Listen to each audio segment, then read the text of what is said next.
China lending billions to developing countries.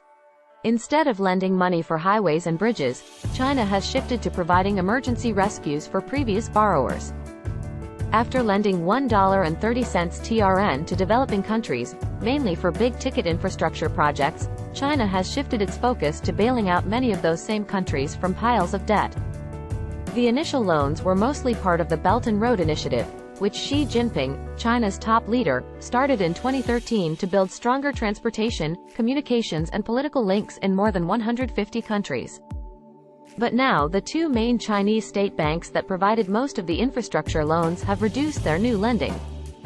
Rescue loans climbed to 58% of China's lending to low- and middle-income countries in 2021 from 5% in 2013, according to a new report from Aid Data, a research institute at William & Mary, a university in Williamsburg, Virginia, U.S., that compiles comprehensive information about Chinese development financing.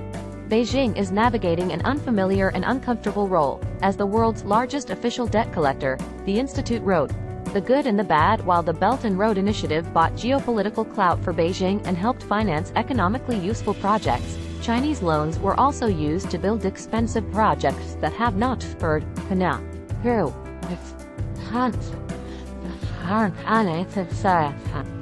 Much of the recent lending by Beijing consists of loans from China's central bank to the central banks of countries that took out Belt and Road Initiative loans.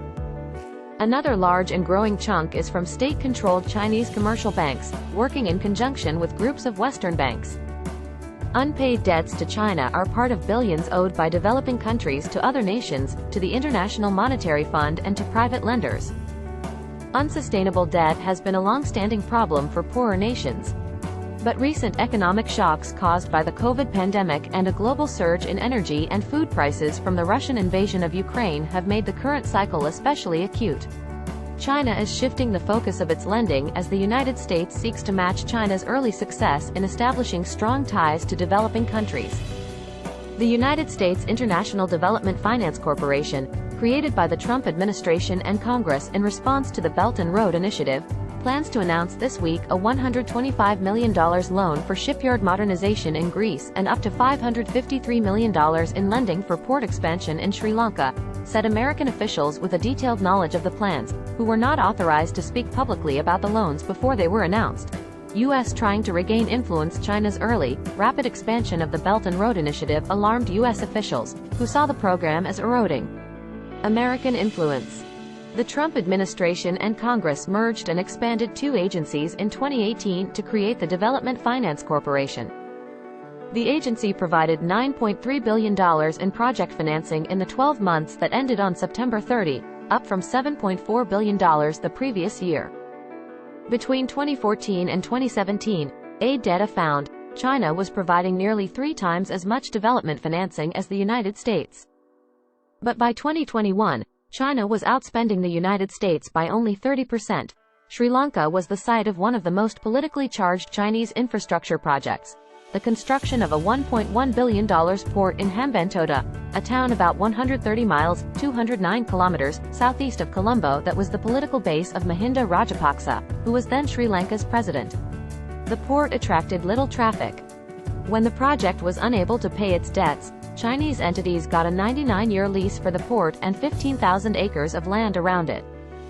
The American loan for up to $553 million would be for expansion of the busy port in Colombo, Sri Lanka's capital and main city.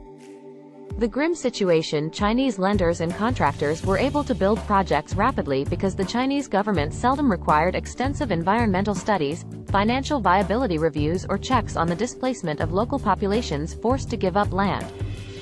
National governments of developing countries were required to guarantee repayment of loans made to their local and provincial governments. In the early years, 65% of the loans were made by China's state-owned policy banks, notably the China Development Bank and the Export-Import Bank of China, Aid Data found. But faced with many problem loans, they have cut back, and by 2021 those loans represented less than a quarter of lending. Chinese commercial banks with stock market listings but with controlling stakes still held by the government now represent another quarter of lending. But they provide loans mainly to developing countries through Western banks that have tighter lending standards.